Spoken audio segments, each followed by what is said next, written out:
புதுச்சேரி அரசு வருவாய் மற்றும் பேரிடர் மேலாண்மை துறை சார்பில் ஒவ்வொரு வீட்டிலும் மூவர்ண கொடி மாநில அளவிலான நிகழ்ச்சி கடற்கரை சாலை காந்தி திடலில் ஆகஸ்ட் 12ஆம் தேதி நடைபெற்றது.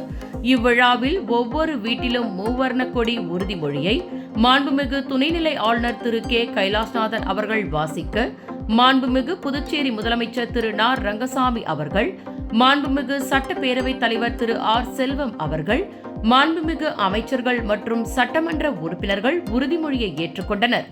நான் மூவண்ண கொடியை ஏற்றுவேன் என்றும் சுதந்திர போராட்ட வீரர்கள் மற்றும் துணிச்சலான வீரமகன்களின் தியாகத்திற்கு மதிப்பளிப்பேன்.